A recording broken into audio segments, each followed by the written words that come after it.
The scapular region is the posterior aspect of the shoulder. The scapular region is often considered and studied as part of the back we discussed in our previous lecture on the upper limb back.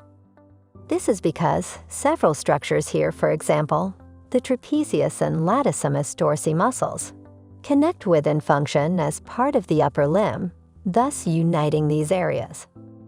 The shoulder or scapular region comprises structures closely related to and surrounding the shoulder joint. For a proper understanding of the region, let's revise some features of the scapula and the humerus bone.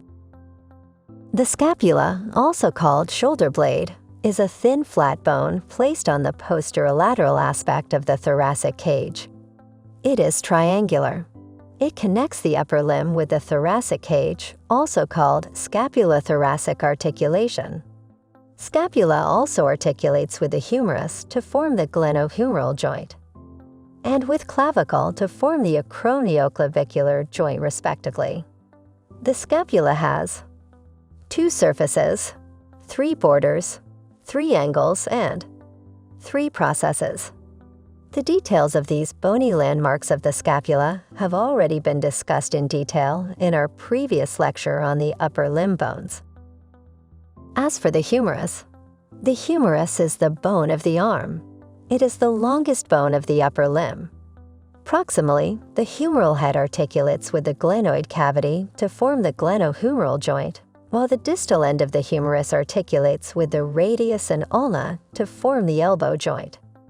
It has an upper rounded end, a lower flattened end, and a shaft. The upper end is rounded to form the head.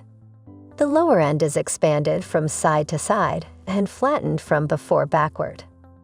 So the bone can be divided into 3 parts in the scapular region. The upper end of the bones articulates with the scapula to form the glenohumeral joint.